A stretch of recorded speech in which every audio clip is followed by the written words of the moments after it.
철로역정 2부는 크리스찬의 아내하고 아이들이 이제 출발하는 여정이었어요. 그래서 지난주에 미군까지 도착을 하였습니다. 아름다운 집, 이 집 이름이 아름다움이라는 집이에요. 그래서 그곳에서 함께 쉼을 얻고 또 충전을 하고 다시 출발을 합니다. 그래서 이 출발의 여정 속에서 오늘 천성의 문까지 가는데, 철로역정 크리스찬이 떠나는 과정은 우리에게 또 다른 모험의 여정을 살펴주었다면, 크리스티아나와 아이들이 출발하는 여정은 크리스찬과 같은 순례의 길을 가지만 이 보완되면서 우리에게 또 다른 교훈을 주는 것 같아요. 그래서 같이 나누면서 교훈을 받았으면 좋겠습니다. 먼저 이제 미궁에서 출발하여 겸손의 골짜기를 들어가게 돼요. 혹시 겸손의 골짜기에서 크리스찬이 누구 만나는지 기억하시는 분 계세요? 겸손의 골짜기에서 전쟁을 하는데, 전투 누구랑 할까요? 네, 마귀 아볼로온하고 전투하는 장면이 겸손의 골짜기예요. 그런데 왜 겸손의 골짜기인가? 이런 좀 궁금함이 생기죠. 이것을 2부에서 설명을 해줘요. 겸손의 골짜기에서 마귀 아볼로온을 만나서 싸움을 하는데, 거기에서 만나게 된 이유는 미끄러졌기 때문에 그랬어요. 크리스천이 미끄러지는 바람에 아볼로온을 만나요. 그러니 겸손의 골짜기에서 미끄러지는 사람은 다 아볼로온을 만납니다. 그럼 이게 무슨 뜻이냐? 미끄러졌다라는 것은 선줄로 아는 거예요. 선줄로 아는 사람이 조심해야 될 게 넘어질까 조심하라 하잖아요. 그러니까 선줄로 알았다라는 것은 마음이 교만해진 거예요. 그래서 겸손하지 못하고 겸손의 골짜기에서 미끄러진 거죠. 그래서 우리가 겸손의 골짜기를 조심조심히 겸손하게 지나가야 하는데, 자기가 선줄로 생각하면은 넘어지는 경우가 생겨요. 그때는 꼭 이렇게 아볼론을 만나게 되는 겁니다. 근데 이제 아볼론을 만나는 것이 그러니까 단지 외부에서 사탄의 세력이 나를 무조건 공격해서 나를 쥐어잡는 게 아니에요. 여기에서 주는 교훈은, 마귀는요 우리를 지배할 수 없어요.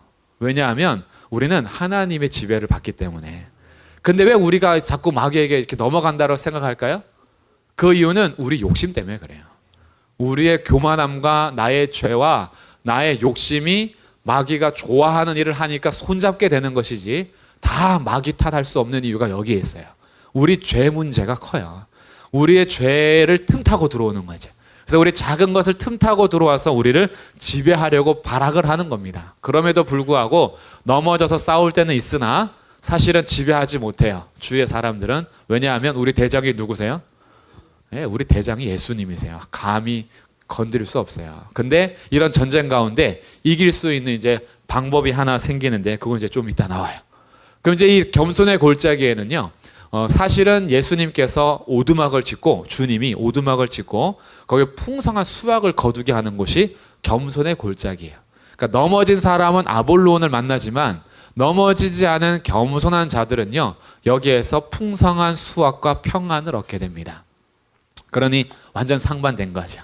똑같은 겸손의 골짜기인데, 내가 교만해서 넘어진 사람들은 아볼로온을 만나서 전투를 해야 할 것이고, 겸손하게 있는 사람들은 풍성한 열매를 얻게 됩니다. 그리고 거기에서 하나님께서 주시는 평안이 있어요. 그래서 평안하게 겸손의 골짜기를 잘 걸어가는데, 크리스티아나와 아이들은 넘어졌을까요? 안 넘어졌을까요? 안 넘어졌어요. 크리스찬의 교훈을 이미 들었거든요. 여기에서 넘어져서 아볼론을 만났다라는 것을 알고 내려갈 때 조심조심히 내려갔어요. 이 겸손의 골짜기는 내리막길이에요. 내리막길이다 보니까 내가 선줄로 알고 급히 내려가다가는 넘어지는 경우가 많은데, 조심조심 자기를 살피면서 내려가면 풍성한 수확과 평안을 얻게 됩니다. 이 겸손의 골짜기를 잘 지나가시기를 바랍니다. 넘어지다가 아볼론 만나면 어떡할까요? 다음에 이제 이기는 방법이 나와요. 자, 이렇게 겸손의 골짜기에서 지나다 보면요, 망각의 초원이 나옵니다. 이 겸손의 골짜기에서 풍성한 수확과 평안을 주심에 대해서 너무 감사하다 보니까 순례자들이요, 은혜를 잊어버릴 때가 있어요. 이 망각의 초원에서는 은혜를 잊어버려요. 그래서 순례자들이 언제 공격을 당하나 이렇게 봤더니 은혜를 잊어버릴 때 공격을 받더라, 이런 교훈을 주는 거예요. 그러니까 내 마음이 항상 은혜로 충만해야지 은혜가 사라질 때에 이 틈 타고 공격을 받는 거예요. 그래서 우리들이 예수님의 말씀에서 먼저 된 자는 나중되고 나중된 자는 먼저 된다, 이 말씀 아시죠? 근데 그 말씀에서 비유하는 것이 포도원의 일꾼 비유입니다. 그럼 이게 무슨 말인지 정확히 알게 되는데, 포도원의 일꾼을 삼기 위해서 주인이 나가서 아침부터 일꾼을 부르죠. 여기 인력소예요. 인력소에서 너 나와 우리 같이 일하자 해서 아침 9시부터 데리고 가서 일합니다. 난 오후 한 11시쯤 갔는데 이 또 일 못하고 있는 사람이 있는 거예요. 그래서 너희들 왜 일 안 하냐 했더니 자기를 불러서 써주는 사람이 없대요. 그러면 이리 와, 우리 포도원 밭에서 일해, 이러고 또 데려갑니다. 나중에 퇴근하기 1시간 전 5시에도 이렇게 나가봤더니 그때까지도 일 못하고 거기 남아있는 사람이 있는 거예요. 이 사람들은 오늘 일당 못 받았으니까 이 가족들은 다 하루 굶게 생겼어요. 그러니까 이 포도원 주인이 불쌍히 여겨서 너네들도 써주는 주인이 없구나, 그럼 너희들도 와서 일해. 그래서 퇴근 1시간 전에 불러서 일했어요. 그리고 이제 일당을 주기 시작하는데 누구부터 줘요? 맨 끝에 온 사람, 1시간 일한 사람. 1시간 일한 사람에게 약속한 1데나리온, 하루에 이제 품삯을 주는 거죠. 그렇게 1데나리온을 5시 온 사람이 받으니까 아침 9시부터 와서 일하는 사람이 어떤 마음이 들어요? 난 오늘 8시간 일했잖아요. 1시간 일한 사람 1데나리온 줬으면 최소한 한 2목숨 받아야죠. 근데 자기도 똑같이 1데나리온 주니까 화가 났어요. 아니, 당신 너무 나쁘다. 1시간 일한 사람도 10만 원 주고, 그리고 8시간 일한 사람도 10만 원 주면 이거는 아니지, 불공평하지 라고 따졌어요. 그때 주인이 이렇게 얘기합니다. 내가 불쌍히 여겨서 오늘 하루 굶어야 될 가족을 위하여 그를 데려다가 행한 이 선을 베푸는 나를 너가 아침부터 약속한 원래 10만 원 일당을 준 것 가지고, 그리고 너가 나를 악하다 하느냐. 원래 너하고 나하고의 계약은 1데나리온이었다. 내가 선을 베푼 것 때문에 왜 너가 나를 악하다 여기느냐. 그러면서 먼저 된 자는 나중되고 나중된 자는 먼저 된다라는 말씀을 하세요. 그럼 이게 무슨 말이냐 하면, 우리가 하나님 앞에 열심히 충성하고 봉사하고 헌신하는 것이요, 그게 공로가 돼가지고 나는 이렇게 일했는데 왜 나에게도 똑같이 보상하시고 일 안 하는 저것들도 왜 똑같이 보상하십니까? 라고 하는 것이 은혜를 받아 누림에 대해서 오히려 공로주의가 될 때, 내가 일한 것이 값으로 계산이 되려고 할 때, 이때 나중되는 사람이 돼요. 먼저 일한 것이 은혜인데, 주의 일꾼들은요, 이것을 명심해야 됩니다. 하나님의 사람들은 내가 일할 수 있다는 것 자체가 은혜인 줄 아셔야 돼요. 근데 내가 일하는 것을 가지고 일 안 하는 자들을 향하여 하나님이 똑같이 은혜를 베푸실 때 하나님을 향해서 나는 일했는데요, 왜 똑같이 대우하십니까? 라고 하는 순간 그 사람은 나중된 자가 되는 거예요. 그러니까 우리가 은혜를 잊어버릴 때, 우리의 공로로 바뀔 때, 하나님께서 나를 세우셔서 은혜를 베풀어 일꾼 되게 하신 것을 잊어버리고 이 일한 것이 공로가 될 때, 그때 이 순례자들은 공격을 당해요. 그 마음을 틈타죠. 그래서 열심히 일하면서 오히려 문제가 생겨요. 열심히 충성하고 봉사하면서 오히려 다툼이 생겨요. 이런 것들을 우리가 조심해야 된다. 그래서 뭘 잊어버리지 말자? 은혜를 잊어버리지 말자. 하나님이 우리에게 베풀으신 은혜 때문에 우리가 일할 수 있음에 잊어버리지 말고 겸손하게 걸어가야 한다라는 것을 또 이 여정을 통해서 알려줍니다. 그러고 나서 이제 사망의 골짜기에 들어서게 돼요. 사망의 골짜기는요, 정말 두려웠어요. 특히 아이들이 벌벌벌 떠는 겁니다.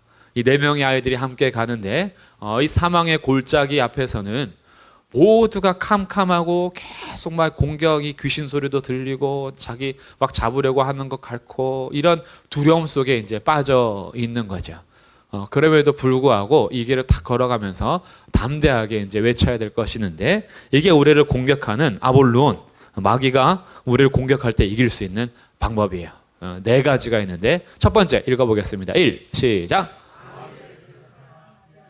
마귀를 대적하면 그들이 피합니다. 그러니까 대적할 수 있도록 주께서 우리를 자기 군사 삼아 주셨어요. 그러니까 우리는 예수님의 군사기 때문에요, 대적할 수 있어요. 그냥 두려워서 움츠러 있지만 말고, 내가 공격당한다, 영적인 전쟁이 시작됐다 그러면 마귀를 대적하라. 그리하면 너희를 피하리라. 2번 시작. 네, 담대한 겁니다. 두려워하면서 우리를 주눅들 필요가 없어요. 예수님의 이름으로 담대한 겁니다. 세 번째 시작. 하나님만 의뢰하며 의지하라. 사망의 음침한 골짜기를 지나면서 우리가 배우는 것은요, 오직 하나님만 의지하는 법을 배워가요. 그래서 때로는 다른 것도 의지해봤어요. 한편은 돈도 의지해봤고, 한편으로는 사람도 의지해봤고, 한편으로는 내 능력도 의지해봤고, 한편으로는 권력도 의지해봤어요. 때로는 내 건강을 의지하기도 하고, 내가 가진 어떤 것을 의지하고 있었는데, 사망의 음침한 골짜기에 갔더니만 사람도 돈도 내 능력도 권력도 아무 소용이 없는 거예요. 여기를 지날 때에 소용 있는 거는 딱 한 분, 하나님밖에 없어요.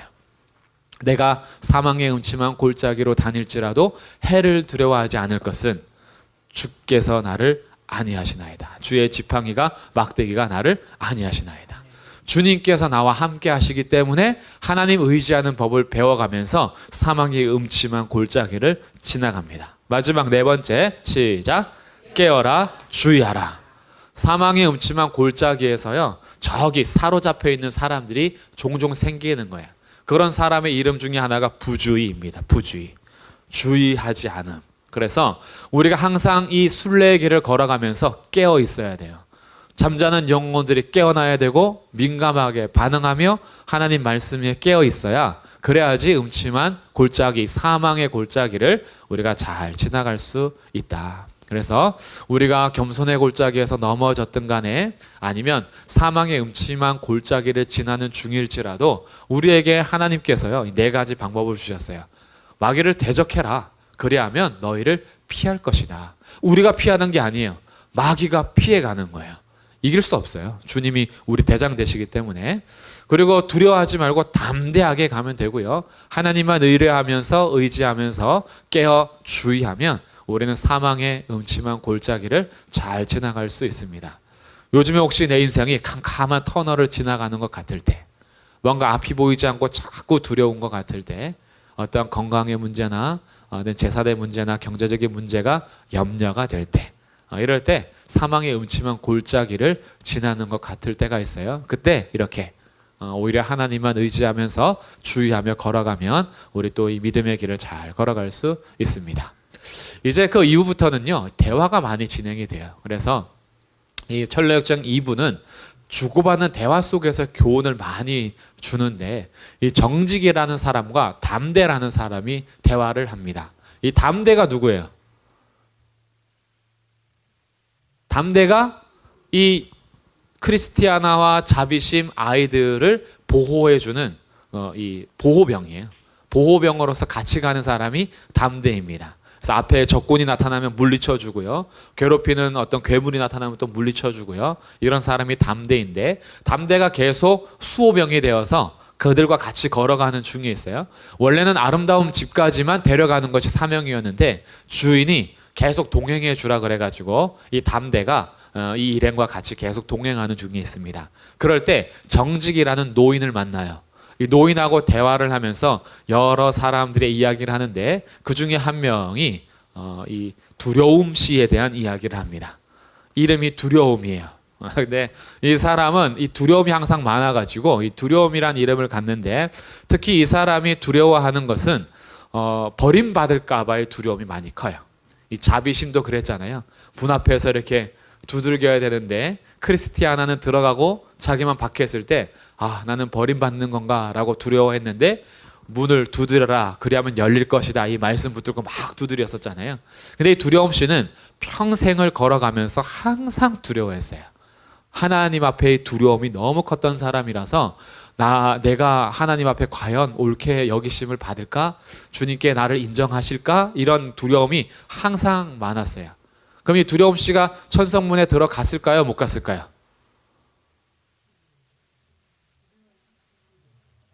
어떻게 생각하세요?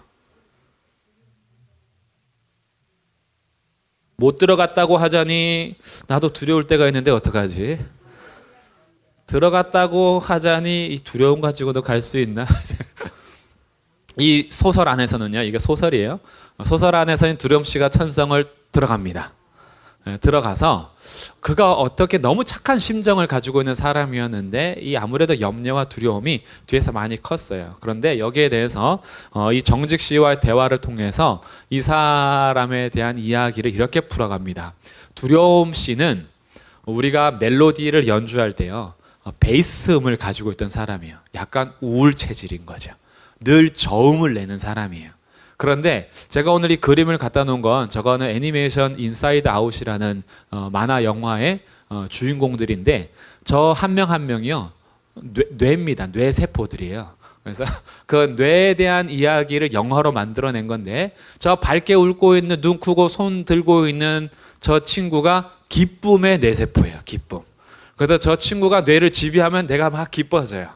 그런데 그 앞에 있는 빨갛고 이렇게 눈 이렇게 위로 올리는 애는 뭘까요? 분노. 제가 뇌를 지휘하면 화가 나요. 이런 이제 영화가 있어요. 그래서 이 머리를 가지고 하는 건데 재미있어요. 근데 그 중간에 있는 약간 통통하고 얼굴 파랗고 머리카락도 파란 애 있죠. 제가 슬픔이에요.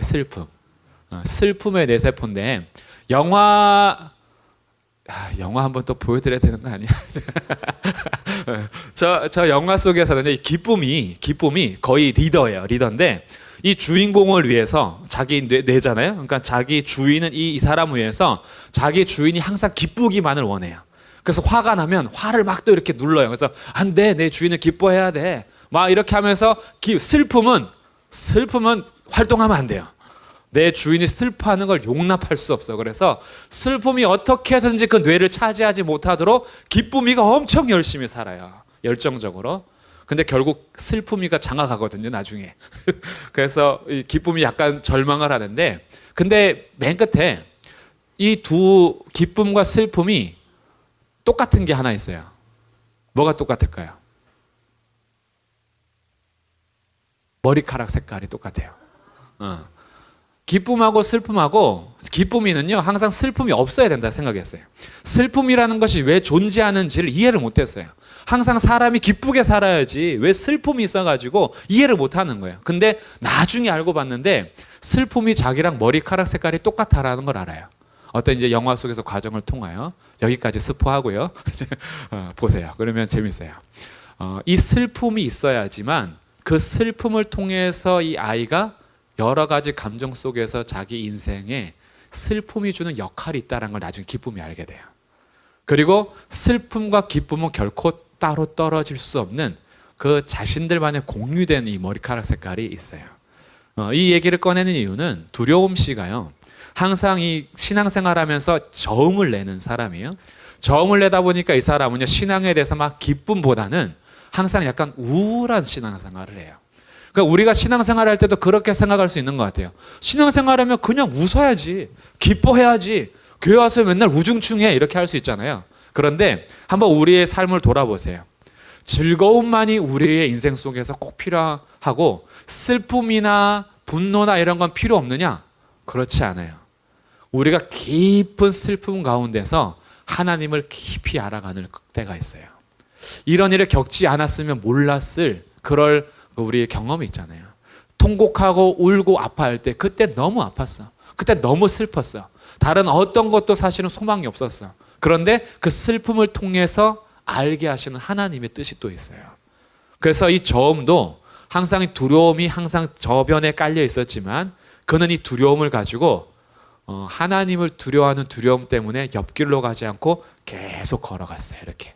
근데 아쉬운 거는, 이 대화 속에서 아쉬운 거는 그가 저음 말고도 다른 중음, 고음도 같이 가질 수 있으면 좋았을 텐데 그의 한평생에는 저음만 가지고 살아갔다. 그러나 그는 그래도 천성문을 향해서 잘 걸어갔다. 이런 대화들 하게 됩니다. 그래서 오늘 우리 성도들도요, 신앙의 어떤 색깔들이 많이 다양하고 달라요. 나하고 신앙 색깔이 다르다라고 해서요, 그것이 천성문을 향하여 걸어가는 순례길이 아니다라고 할 수 없어요. 어떤 분들은 이것을 저음으로 걸어가는 사람이 있고요. 어떤 분들은 고음으로 걸어가는 사람이 있어요. 어떤 분들은 중음으로 걸어가는 사람들이 있어요. 다 다양해요. 그래서 어떤 분들은요, 이 찬양이나 음악을 통해서 은혜를 받으시는 분이 있고요. 어떤 분들은 말씀을 깊이 풀어야지만 또 은혜 받는 분들이 있어요. 어떤 분들은요, 성도의 교제 속에서 또 은혜를 받는 분들이 있어요. 색깔과 멜로디가 다르지만 하나님께서는 그 한 사람 한 사람을 다 창조하신 분이고요. 그 사람을 우리보다 더 잘 아세요. 그래서 그의 삶을 인도하시는 분은 하나님이시다. 그래서 내가 조금 다른 것 같아라고 해서 그것 가지고 너무 고민할 이유는 없어요. 우리는 멜로디예요.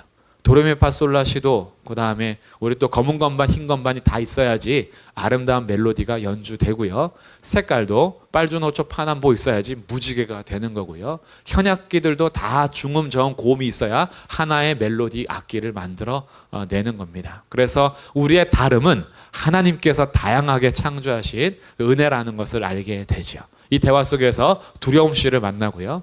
또 한 사람에 대해서 얘기하는데 이 사람은요, 자의씨입니다. 스스로 의지가 강한 사람이에요. 자기 의지가 충만한 사람. 이 사람에 대해서 대화를 하는데 이런 한번 사람들의 소개를 통해서 나의 신앙생활을 점검하시는 것이 유익하겠죠. 나는 어떤 사람과 닮았는가 이렇게 보시면 좋을 것 같아요. 이 자의씨는요, 자기의 의지가 너무 강해가지고 자기 마음대로 행동하는 사람이에요. 순례길을 걸어가면서 자기 마음대로 행동하는데 신앙인이다 보니까 자기 마음대로 행동하는 것도 성경을 근거로 제시하면서 가요. 근데 성경 근거가 이런 거예요. 아브라함도 거짓말했잖아. 나도 거짓말해도 괜찮아. 다윗도 아내가 많잖아. 나도 아내 많아도 괜찮아. 유다가 예수님 팔았잖아. 나도 예수님 팔아도 괜찮아. 막 성경을 갖다 대긴 하지만 자기 마음대로 해석하면서요, 자기 마음에 내키면 일하고 그렇지 않으면 죽어도 안 해요. 이런 분이 계십니까 혹시? 자의가 강하신 분이에요. 우리들은 하나님 앞에 순종할 때요, 자의를 버리는 것이 필요해요. 내가 하고 싶으면 하고 하기 싫으면 죽어도 안 하는 것이 아니라 주의 명령이면 하는 것이 필요해요. 주님의 명령이 아니면 멈추는 것이 필요해요. 우리는 내 마음대로의 신앙생활이 아니라 주님 말씀에 따라 신앙생활하는 걸음이 있어야겠죠. 근데 이 사람들은요, 정말 강해가지고 만약에 반대 의견을 낸다. 자기 마음에 행동되는데 반대되는 의견을 내면요, 그 사람을 아예 무시하고 자기 의견에 따라 행동하는 것이 정직한 거야, 이렇게 주장해요. 그러니까 잠언에서도요, 미련한 사람하고는 멀리 하는 게 맞아요. 대화가 안 통해요. 오히려 때려서 되는 사람이 있고 때려서 안 되는 사람이 있는데 미련한 사람은 때려도 안 되는 사람이에요. 그래서 이 사람들은 아예 멀리 하는 것이 잠언의 교훈이기도 해요. 그래서 자기 의견에 대해서 반대된다 그러면 다 그 사람들이 잘못된 거예요. 내가 무조건 옳기 때문에. 이런 사람들이 자의시입니다. 자의시. 이런 사람에 대해서 정직과 담대가 대화하면서 걸어가고, 거기에 대해서 크리스티아나와 자녀들이 아, 그렇구나, 우리는 그렇게 하면 안 되겠구나, 이런 것들을 배워갑니다. 그러다가 이제 가이오 집에 도착했어요. 가이오는 누굴까요? 요한 3서 등장하는 사람. 요한 2서인가? 가이오 장로 가이오가 사람들을 잘 대접했다라 해서 칭찬받는 사람. 그럼 가이오의 집은 좋은 집일까요? 나쁜 집일까요? 좋은 집이에요. 여기서요, 아주 대접을 잘 받습니다. 그래서 가이오의 집에서 한 달 정도 쉬면서 순례의 길에 대한 또 충전이 일어나요. 이 우화를 통해서 알게 되는 건요, 주님께서 우리에게 이 제자의 길을 걷게 하실 때 십자가의 길, 또 자기 부인의 길이지만 우리에게 곳곳마다 아름다운 집도 마련해 두시고 가이오의 집도 마련해 두시고 항상 쉼을 가지고 충전할 수 있도록 이런 은혜의 장치들을 늘 마련해 두셨어요. 늘 고난만 있다 그러면 어찌 이 길을 걸어가겠어요? 그런데 주님께서 우리를 위해서 예비하신 이런 가이오 집 같은 게 있어요. 그래서 쉼이 필요할 때는요, 주님으로부터의 쉼도 충분히 누리시고 이런 은혜들을 주님께서 주시면서 걸어가게 하시죠. 그런데 가이오의 집에 계속 있으면 될까요? 아니죠. 가이오의 집은 계속 있어야 될 곳이 아니에요. 그러니까 우리가 쉬더라도요, 계속 쉬시면 안 돼요. 특히 일해야 되시는 분들요, 좀 쉬셨으면 이제 그만 쉬시고요. 가이오의 집에서 쉴 때도 있지만, 너무 힘들어서 쉴 때도 있지만, 한 번 쉬면 끝까지 쉬는 분들이 있어요.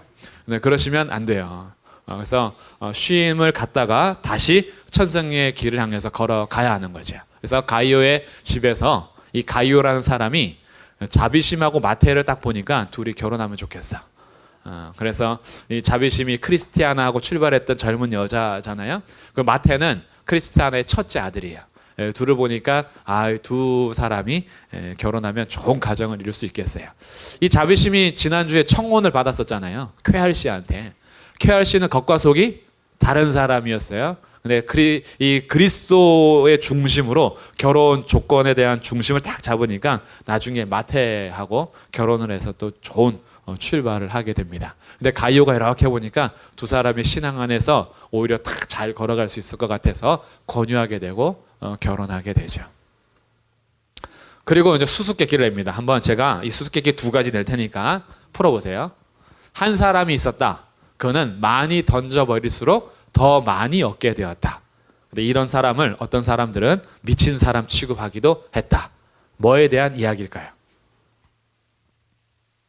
사랑. 조금 더 구체적인 어떤 행동이에요. 사랑이 표현되는 거예요. 뭘로 표현될까요? 봉사? 조금 더 구체적으로 이렇게 많이 던져버렸대요. 구제입니다. 구제에 대한 수수께끼였어요. 어떤 사람들이 구제하면요 다 자기 거 자기가 쓰지 무슨 남한테 퍼준다고 하면서 쾌할 씨가 특히 그랬잖아요. 쾌할 씨가 자비심 열심히 일해서 남한테 주니까 그게 무슨 유익이 있다고 퍼주냐 이랬는데 그 사람은 많이 던져버릴수록 오히려 더 많이 얻게 된다. 구제에 대한 거예요. 그래서 주님이 약속하셨어요. 주라 그리하면 후히 넘치도록 부어주실 것이다. 그러니까 통로가 되는 사람에게는요 하나님께서 계속 부어주세요. 왜냐하면 이 사람은 고인물이 아니거든요. 계속 흘려보내요. 흘려보내니까 하나님이 믿고 맡기는 거예요. 이 사람을 주면 다 같이 부유해지니까.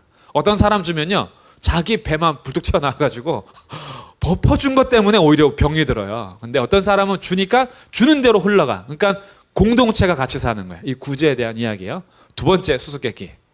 두 번째, 남을 죽이려 하는 자는 먼저 정복을 당해야 하고 밖에서 살고자 하는 자는 먼저 집안에서 죽어야 한다.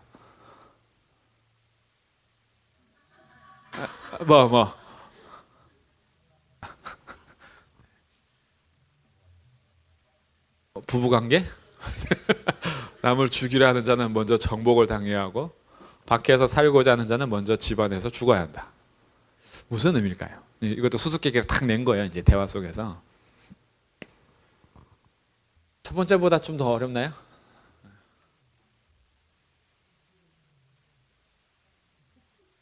고시 문제가 나왔습니다. 지금.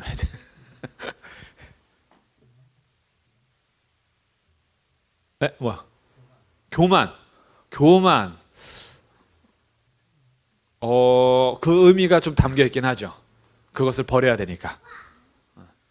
뭐? 화? 성질. 그것도 죽이는 게 맞죠. 이 길을 가려면 가야 돼요. 욕심도 그렇죠. 이제 뭔가 다 나오는 것 같아요. 어느 정도. 뭘 봐야 돼? 탐욕. 자, 우리가 잘 아는 내용을 수수께끼로 낸 건데 이렇게 누가 풀어냅니다. 답에 대해서.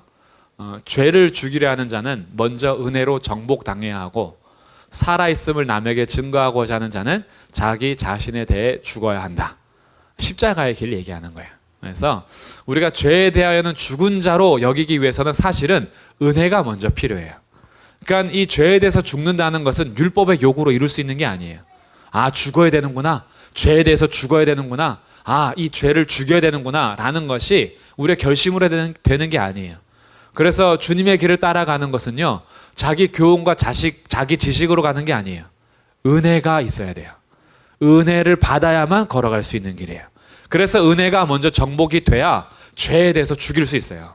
죄가 미워지기 시작하고 죄를 멀리하기 시작하죠. 왜냐하면 은혜가 나를 사로잡으니까. 그래서 은혜로 먼저 정복당해야지만 죄를 죽일 수 있고 살아있음을 남에게 증거하는 자, 이거는 목숨을 얻고자 하는 자는 목숨을 잃어야 되는 거죠. 십자가의 길을 걸어가면서 자기를 부인하고 자기 십자가 지는 자가 목숨을 얻는 자가 돼요. 그래서 자기 자신에 대해서 죽어야지만 밖에서 살리는 자가 되고요. 그리고 남에게 살아있음을 증거하는 자가 된다라고 이 수수께끼 이런 내용들이 책에서 담겨 있어요. 그래서 책을 읽다 보면 이런 수수께끼들을 통해서 교훈을 또 얻게 되죠. 이게 가이오의 집에서 함께 대화를 통해서 교훈을 얻게 되는 겁니다.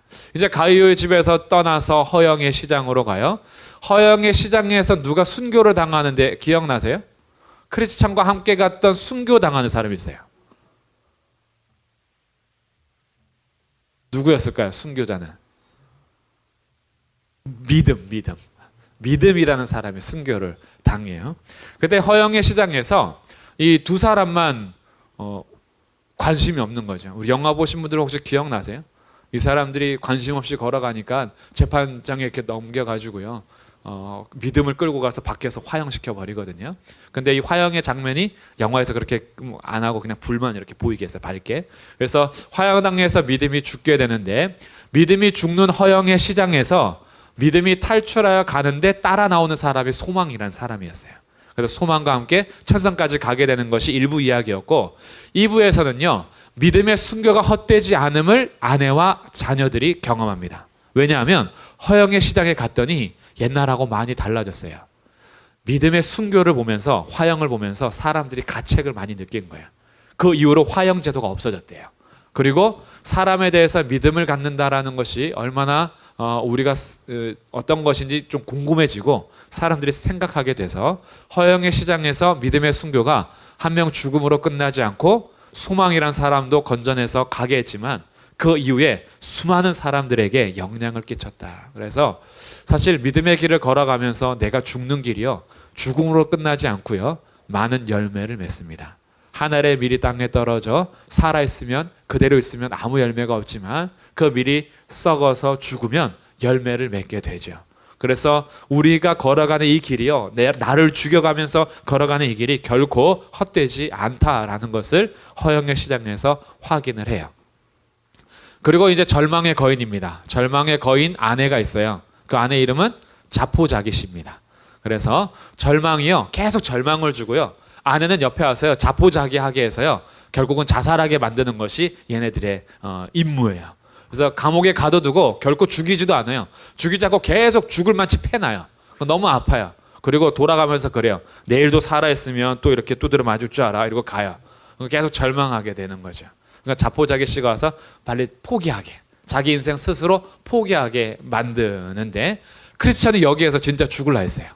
이대로 살다가는 소망이 없다 이러고 절망에 빠져서 죽으려 하다가 겨우 빠져나간 곳인데, 크리스티아나와 이 네 아이들이요 여기를 지나가는데 누구하고 함께 가죠?